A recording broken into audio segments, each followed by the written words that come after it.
But I remember on this particular night, the entire mood was different. I don't know what it was, but I had... What's up, you guys? Welcome back to my channel. So today we're going to be watching some Valentine's Day horror stories.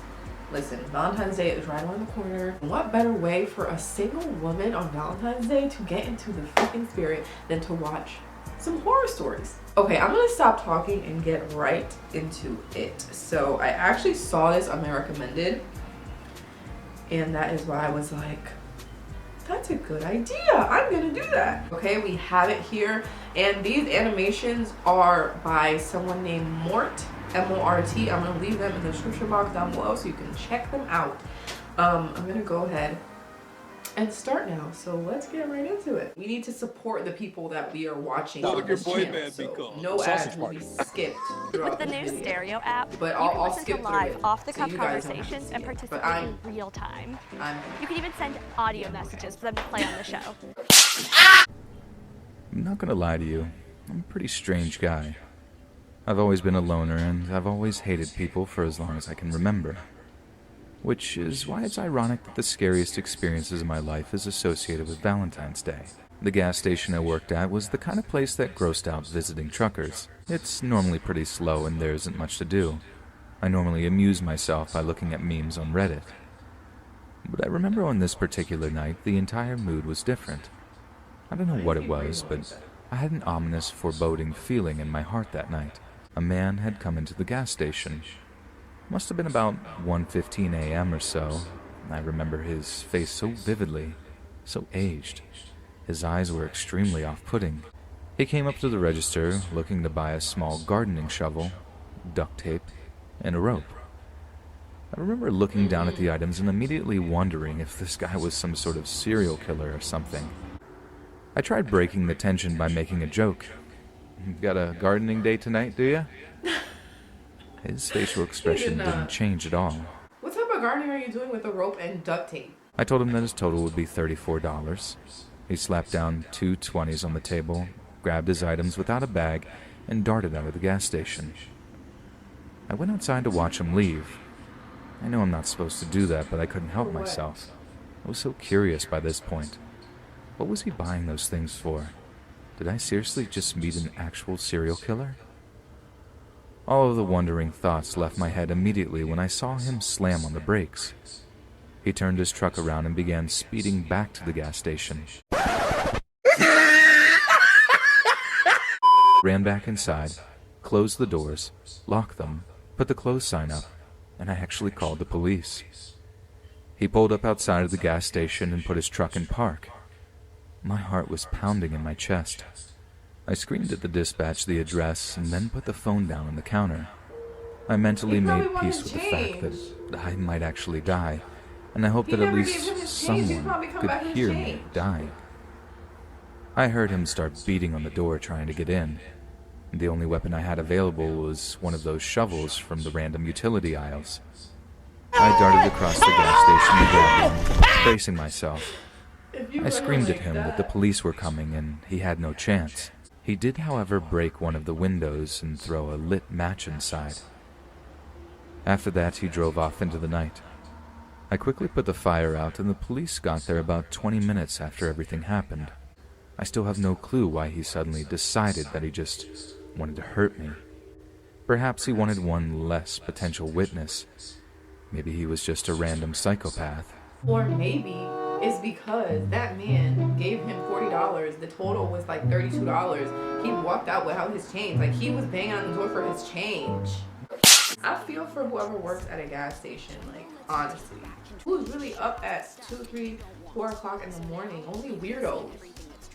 Well, okay, let me not even do that. They really just give me 3 ads, like, they're really trying me. The ad's about to be over. Let's see what we have next. We wanted to have a good time together, my girlfriend and I. You see, she's a nurse and has to work the night shift. I work as a marketer. I have a typical 9 to 5 in an office, and it's really tough finding time for each other. We decided that we'd visit a city for a weekend away. Valentine's Day fell on a Thursday, but we figured having a little trip that weekend would be the next best thing. Roughly an 8-hour drive from where we live, so we made a deal about driving. I was going to drive the entire way there, and she was going to drive while we were actually in the city.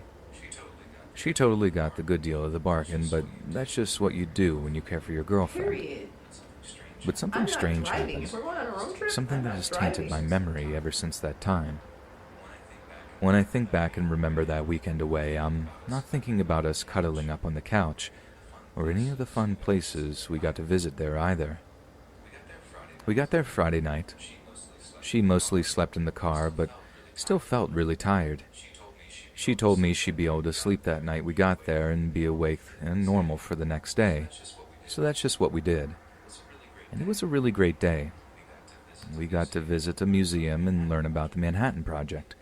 Even got to visit the plant where her grandfather used to work.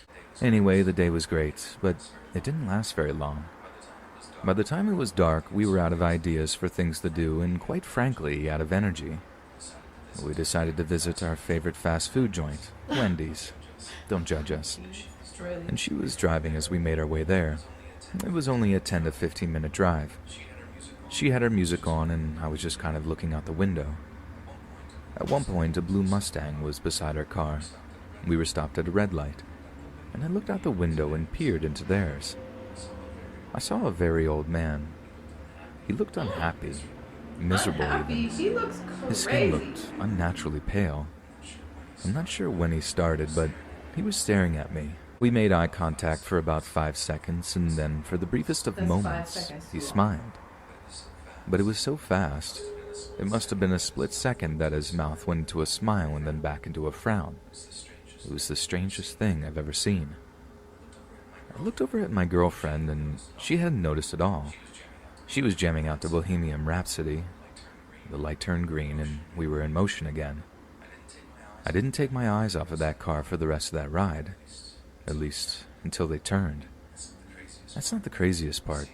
You see, it gets even weirder. We were planning on leaving Monday morning, and on Sunday night we went out to eat, but this time to an actual restaurant. I had my favorite food, deep-fried chicken, so off we went. Man of taste. I had completely forgotten about that strange man I saw in that car. But about halfway through my meal, I noticed him again. This time he was in the restaurant. He was staring at me. I know he was. Oh no. And when I noticed, he did that exact same facial movement, just the way I remembered. He went from a miserable frown, and in a split second, he was smiling only for his face to be frowning again in just the next instant. I went up and confronted him. He was sitting in a booth alone. I asked him why he was staring at us like that. To my absolute surprise, he never said a word, just sat there and frowned at me. I asked him what his problem was before my girlfriend told me it was time we head home. It's not illegal to look at people, she said. Still, Listen, that's though, not it the was something problem. about... You didn't have to say, why are you staring at us? No, why are you following me? You're following me. We were about an hour into the car ride home, and she was asleep again. And you guessed it. You totally guessed it. I saw this freaky old man again. But this time it was way worse. For starters, he was driving a totally different car. I noticed that there was a car next to me, and it wasn't until I looked over to flip the bird that I recognized him. He was a creepy old man, but he wasn't frowning anymore. That smile that he'd only been able to muster for a split second was now permanently stained on his aged face. It was the most horrifying thing I've ever seen in my life.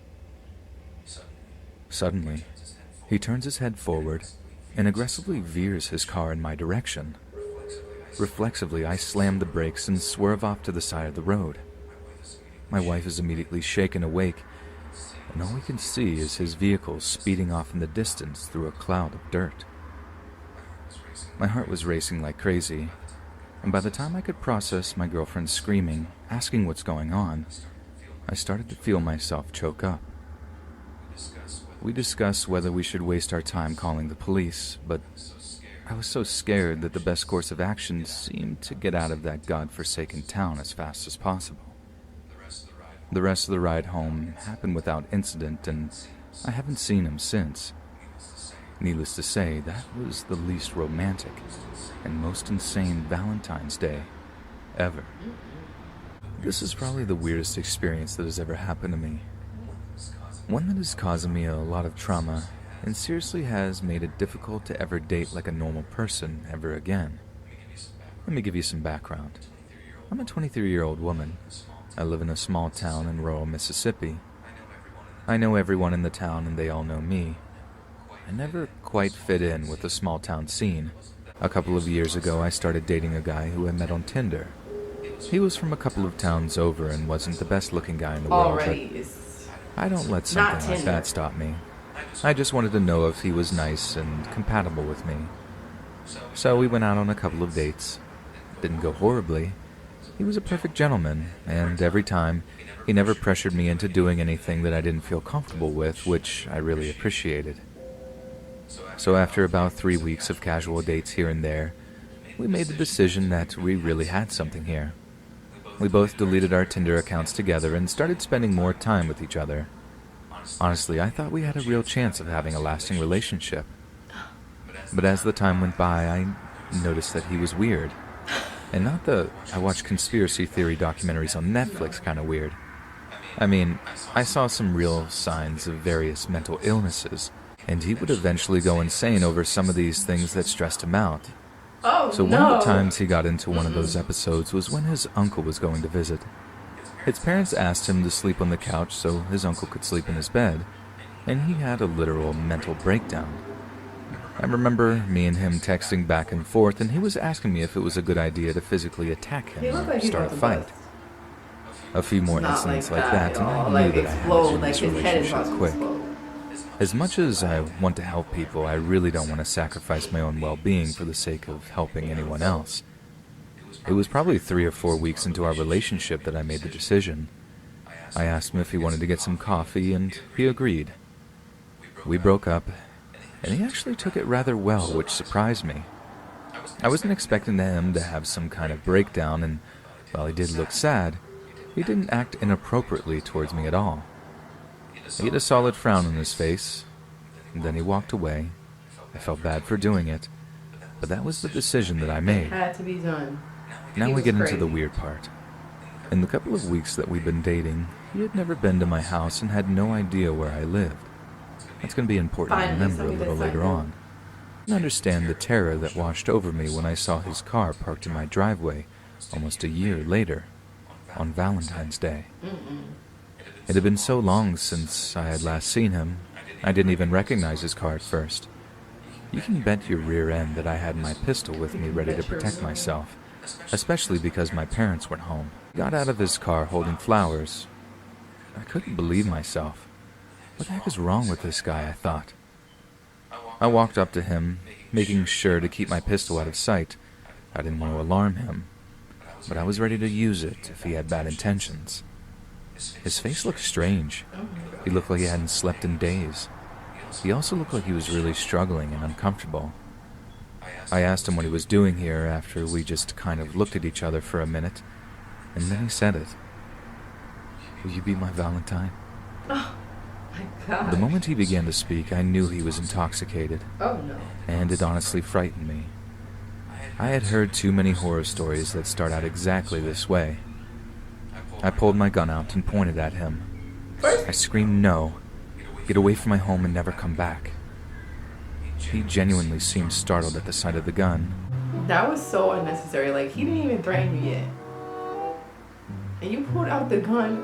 He's giving you flowers and you're pulling out the gun. You could have just told him to go away. But as he ran, I noticed that he dropped something metal in a hurry. He must have just barely nudged out of his pocket. After he sped off, I waited a few minutes just to make sure he was gone. Then I walked over towards the object that he dropped on the floor. I couldn't make it out at first because of the darkness. I picked it up and put it under my phone light. Oh. I was mortified. She was right to pull out the gun. It was a pair of metal handcuffs. Just imagine how much he must have thought about me. That he waited all this time, building up the nerve to just randomly show up at my house with a pair of freaking handcuffs, ready to do God knows what to me. There was a solid chance of him kidnapping me and becoming someone you see on a true crime documentary. This has been a big reminder for me, and let it be a lesson for anyone listening right now. If you're defenseless and alone in the middle of nowhere, make sure that you have some way of protecting yourself. Because I'm sure that I'm not the only girl in the world he's ever going to try this stunt on again. I was gonna judge this girl for a minute because she like, he came with some flowers. Yes, you don't want to see him. All you gotta do is, I'm sorry, like, we're over. I don't want anything to do with you. Thank you, but no thank you. Send him on his way. But like, he came out with the flowers and she pulled out the freaking gun. Like, yo, I'm like, it wasn't even necessary yet. But, you know, he dropped the handcuffs, so maybe it wasn't necessary. Like, she had some good intuition. All right, this is the last one we're going to watch today because it's getting a little long. The cards, the flowers, the last-minute bookings, and so on. Instead, decided that we'd make a whole week out of it. We thought if we could spread the romance over a period of 7 days, it wouldn't be as wearing. And we both wouldn't feel that stress every couple feels in the weeks leading up to it. That was her dad. So, living in the UK, we decided that it wouldn't be too hard to get to Lake Geneva, find a cabin we could rent for the week, remote, with perhaps a little restaurant a little drive away, and settle down. We booked time off of work, scrolled some websites, and ended up finding this lovely semi-resort. It was essentially a collection of cabins or lodges made for couples. The staff there were all incredibly polite when we arrived. They knew our names instantly from our online booking, and made sure to whisk our bags away almost instantly. Whilst they went through the process of booking us in, they gave us each a complimentary cocktail, and sat us by this vast glass window that overlooked the lake. We were coming to the end of our cocktails when a man came and sat down next to us. He introduced himself as Luca, and had one of those funny European accents where you can't quite place it. The English accent was almost perfect, but a couple of clipped vowels and funny consonants meant you could instantly tell he wasn't actually, well, English. He seemed friendly enough, tall, athletic, wearing white tennis clothes. He asked us where we were from, and we said the UK, and we chatted for a little while about that. I do remember him saying that I looked just like his wife and that we should meet her. I remember that because I kept looking out for my doppelganger whenever we'd take walks around the resort, trying to see if I could spy curly blonde hair. Luca's cabin must have been close to ours because we'd see him fairly often, on our walk to breakfast, passing through when we were having lunch, that sort of thing. I decided pretty quickly that I didn't like him. Oh no. I decided that it wasn't a cultural difference, that he was actually quite rude and would always try to steer the conversation back to himself whenever we'd have a quick chat. He'd make a point of humble bragging about whatever he was off to do, and it began to make me angry. I was, at the end of the day, trying to have a week with my husband, and it was kind of ruining it. My husband snores, loud, and so quite often in the middle of the night, I'll get up and move to the sofa. It's sort of become a little ritual, and I don't mind really doing it. I can usually fall back asleep pretty quickly, if not instantly. Earplugs only go so far when you can genuinely feel the guy vibrating as he snores. Snoring never bothers me. And you'd be damned if I go down to the couch because you're snoring. We're there, I get up and move to the couch in the front, which faces a huge glass panel overlooking the lake. I have to turn on a lamp to find my way around, not knowing the layout of the room off by heart like I do at home, and I see the window. The view is stunning, and even at night if you sit and watch for a while and let your eyes adjust to the dark, you can make out lights across the water and begin to see the scenery. I was watching the view like this when I spotted something. It's funny how you can make out shapes in the dark, but I'd gotten used to the way the branches of the trees moved in the slight wind, which was why I noticed something so still. Still, and in the shape of shoulders and a head. It was down the path a little way, the path that led into the resort, and it just stood there, watching something. I became very aware at that point of the lamp that was going on, and the fact that although this figure was just a dark shape to me, it could see right in and see me. Yeah, because people don't I get in began your to feel curtains. really, really scared. I didn't want to panic, but I started by saying my husband's name very quietly, then a little louder, then louder until I could hear the slight panic in my voice. The figure didn't move. It must have been about 100 feet away because I couldn't make out any features, just a shape. I called again and my husband came out of his room. He asked what was wrong, and when I tried to show him what I'd seen, the figure was gone. I guess it had seen someone else come into the house and had decided to leave. I explained what I'd seen, and although my husband was supportive, he said at that distance, at night it could have been anything. Could have just been a member of staff doing a nighttime check or a security guard. Whatever it was, despite his snoring, I slept in his room for the rest of the night. The next day we had breakfast as usual. Luca came past and chatted to us for a little while. She is over him. I didn't say anything. She's over Luca. I began to become a little convinced that it had been Luca who had been watching me that night. I hated the way he talked about his wife whilst looking at me, as if just because we looked the same we were somehow connected. That night we slept in the same bed and I made sure to choose the side closest to the wall. Then, it was Valentine's Day. Since our plan was to have the whole week to do it, we took it easy, having a late brunch at the restaurant. Just when I thought that maybe Luca had left, he came past. I thought it was strange that he wasn't with his wife, but he said something about her going on ahead to get a good court for tennis. We said we were considering an afternoon game, and I remember him seeming a little concerned. He told us that they were all booked up and that he thought that maybe we'd have better luck booking a day or two in advance. We were a little disappointed, but hey, it allowed us to have a Bloody Mary after brunch, so we weren't complaining. That night we got drunk after dinner, like, really drunk. I think we got a little carried away on their 2-for-1 Valentine's cocktails because we were giggling like school children. I lay in bed a while, had a couple of glasses of water from the sink to try and prevent the hangover I knew was coming. After I stopped the tap running, I thought I heard the drain stutter for a second. I listened a little closer. No, it wasn't a stutter. It was a noise like knocking, only a little more frantic. Oh no. In triplets. Dum, dum, dum. I listened again. The same noise. Louder. Then I realized what it was. Someone was trying the lock on the window. They were trying to see if it was locked. As I stood there trying to make as little noise as possible as I moved across the room to wake my husband, I heard footsteps moving around the cabin, and then the same noise, but louder. The same person was trying the door now, but they were more determined, really pushing and pulling.